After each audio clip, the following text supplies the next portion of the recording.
This portion of the John Fredericks Show is brought to you by Hargrave Military Academy. Attend an educational and informative open house event at Hargrave Military Academy in Chatham, Virginia. For more information, visit online at hargrave.edu. Hargrave Military Academy. Build his future. You know, a lot of this foreign policy today is making my head spin. Let's go back to something that we can really understand, which is Virginia politics, and go to Shaun Kenney, the political editor of BearingDrift.com. Shaun, how are you? I'm doing well. How are you? Doing fine. And Shaun, a lot going on here on the political front. You know, we're going into Labor Day. We've got several days. Everybody says, well, nobody pays attention until then. But, we got a new Quinnipiac poll that came out last week. Clearly shows Terry McAuliffe somehow in the lead, and the negatives for the Attorney General still outweighing the positives, -6. What does Ken Cuccinelli have to do to turn the corner in Virginia? Ignore the Quinnipiac poll, for starters. That poll, I don't think, you kind of see the buzz out there. There's a couple of suppositions in there that are all that great. I don't think either side's really buying into that. I think everybody recognizes that it's a horse race at this point. But Cuccinelli's got a couple of issues on tap. I mean, he came out with the education proposal, which is probably his strongest policy piece that he's had through the duration of the campaign. Mm-hmm. He's got to have a bigger idea than that. Here we are a week before Labor Day, which is once upon a time supposed to be the kickoff of the campaign season. We don't have a big idea of the Cuccinelli campaign. Now, clearly we don't have any ideas whatsoever out of the McAuliffe campaign, but you've already had Cuccinelli go out on record saying that the enthusiasm in the party is fairly low.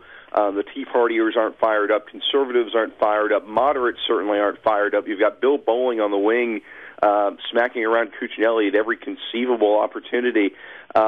It's a bit of a mess right now. And we still need something that's going to rally the troops. The only saving grace that we have is that McAuliffe, despite all the money that he has, is running a horrible campaign. Horrible.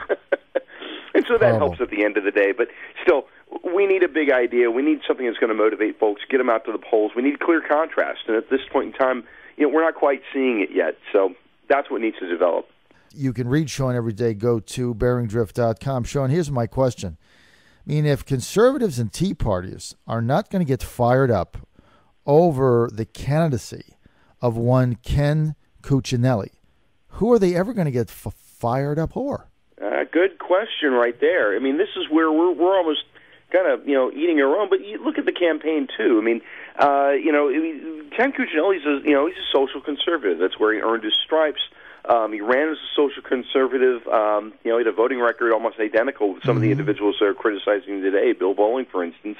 He did well. He won Northern Virginia, inside the Beltway, no less. You don't hear much of that out of Ken Cuccinelli today. You're hearing this sort of, Bob's for jobs sort of mimicry going on right now. That's not motivating anybody. We've heard that kind of campaign before. That's Bob McDonnell tactic. It worked for him in 2009. That's not what we expected out of Ken Cuccinelli. So, Ken's got to find some issue that's closer to his DNA that's going to speak and resound, to and with independent women voters. And it's just not there yet. We just haven't found that big idea. It's something that the campaign's comfortable with. But it's got to be out there somewhere. I mean, in contrast, you've got Terry McAuliffe with no ideas, no plan, no policy positions, a bevy of scandal, two investigations circulating around that man. But at the end of the day, it's all kind of noise because it's being watered down by what's happening with Governor McDonnell and Giftgate at the moment. So any advantage that was there to talk about Terry McAuliffe and ethics, it evaporates. And so what you need at that point in time is a reason to hire your guy and fire the other. And right now we don't have a reason to put Ken Cuccinelli in the governor's mansion. We've got to develop a big idea. You make a compelling argument that one of the reasons that the conservative base in Virginia, led by the Tea Party, is not fired up about the Cuccinelli campaign is because, if I understand what you're saying, you think that he's trying to moderate his rhetoric And so you called it the Bobs for Jobs mimicry, which I think is an interesting term. I'm going to steal that. And so what you're saying is that you feel that Cuccinelli has to find a couple of big ideas that are going to fire up the base. No, right? Absolutely. And I mean, the good news is this. The initiative is still in Cuccinelli's hands. He could, at a moment's stroke, go ahead, change the narrative of the campaign, give something that conservatives want to hear, give a big idea that's going to unite the ticket, that's going to anchor independent voters with conservative voters, with moderate voters, something that's common sense, something that's valuable to us, that hits us in the pocketbook, that strikes us as common sense, ethics reform, for instance, something that's going to change the narrative of this campaign.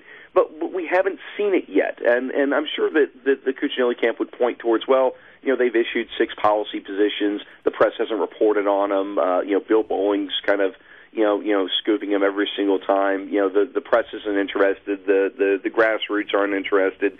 Well, time out. I simply don't believe any of that. If you gave Virginians a big idea that made sense, that proved to everyone that we were really focused on getting the job done, about putting conservative principles into practice, I think you'd see a much different campaign environment. But we don't have that yet. And so I think what a lot of Virginians are doing right now, and especially independent voters, they're waiting. They're waiting for a candidate to impress them. And at the moment, it just hasn't happened on either side. And I think that's your current dynamic. I just got one text in from Steve in Alexandria, who's tuning into us. He says, we have a real Virginia, New York style race, 2 wieners. I'm not sure exactly what he means by that, but I just got that text from Steve. I thought I'd read that. It's pretty funny. But, a lot of people, Shaun, are finding this race on the Republican side very frustrating because all of these negative ads on Terry McAuliffe just haven't stuck. Now, I don't think they've stuck because I think people have kind of accepted this guy for who he is, which is a wheeler dealer, somebody like former President Bill Clinton said, you wouldn't buy a pre-owned vehicle off. We all kind of know what he's done. I don't think that is going to matter to people when they make up their mind, and I think the polls have shown that. So what I've been saying for weeks is, why don't we get off this negative campaigning on McAuliffe and do it exactly, Shaun, what you've just said, which is spend all your time laying out a positive, exciting, bold vision for Virginia. I think if the Attorney General could move to that, he can still win.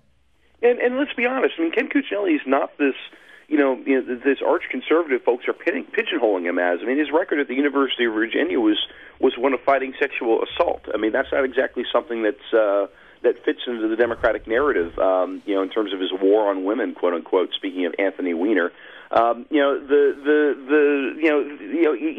got a great record when it comes to job creation, making sure that things are done by the letter. He's got a great record on reform. There's a lot of things that he could do if he could present us. Give us a tax reform package. Something that's actually going to make concrete sense. Something that's going to actually affect the pocketbooks of Virginians. If we think that we're spending too much in a $90+ billion biennial budget, show me where we can cut. Show me where we can make reform. Show me how we can do business better. We just aren't getting that quite yet. And so until we get that big idea, until we find that brass ring, the only option that they have to do is to point to the other guy and say, well, he's got a wart in his nose, or he's got a blemish here and a blemish there. Folks are kind of tired of that coming out of Washington. We don't want to have to hear it in the off season either. So, big ideas. That's what we need. Oh, it seems like these two campaigns are trying to make the election a referendum on each other, right? Oh, of course. But at the moment, all things having been said, the Cuccinelli campaign has succeeded to one degree or another in making the gubernatorial race a referendum on Terry McAuliffe. People, the more you get to know about Terry, the less you like. For all the problems that you're seeing within the Republican camp, the Democrats are having the precise same problem. This is a candidate they've already rejected in 2009 for the nomination. Nobody on the left is precisely jazzed up over Bill Clinton's bag man becoming governor of Virginia. It's just not there. So, for all the wringing of hands on the right, the Democrats have their problems too. They've got a well-financed candidate that stands for nothing, that's not a Virginian. Right. That's the long and short of it. They got their own problems in their own camp. So we'll see. Is there any chance that the Lieutenant Governor, Bill Bolling, comes out maybe in October or the end of September and says, look, we cannot stand to have this guy, Terry McAuliffe, as governor of Virginia. Whatever our personal problems are, we don't agree on everything, but Virginians are much better served with Ken Cuccinelli as its steward, and so I'm going to do everything in my power for him to win. Is there any chance of that happening? That is entirely in Bill Bolling's hands. And look, I happen to like Bill Bolling. I've known him since he was a state senator. I supported him as a state senator. I supported him as Attorney General, or not Attorney General, as Lieutenant Governor when he ran against Sean Kenney. He's a good guy. He's in a bit of his own kind of slump at the moment. He thought he had a chance with the gubernatorial, slot. Romney didn't pan out. He talks a good game about being a statesman, but when he goes after members of his own party like this, it doesn't speak well to his own character. He's got to do a 180 at some point in time. Maybe he has to do it on his own terms, but I would really like to see Bill Bolling live up to his own rhetoric, because at the moment he really isn't doing that, and it seems somewhat petty and sour grapes at the moment, which is disappointing because that's just not the Bill Bolling that I know. And would you agree with me, Shaun, that if the Lieutenant Governor actually did what I just outlined, that it could potentially be a game changer? That's a game changer, absolutely. A game changer. Absolutely, that's a game changer. That'd be a big move in his part. All right, well, we'll have to see how it plays out. Hey, Shaun, it's always a pleasure to have you on. We appreciate your keen insight. You can read Shaun Kenney every day. Just go to BearingDrift.com. Hey, Shaun, I'm out of time. I have to take off. We'll see you next week. All right, thank you.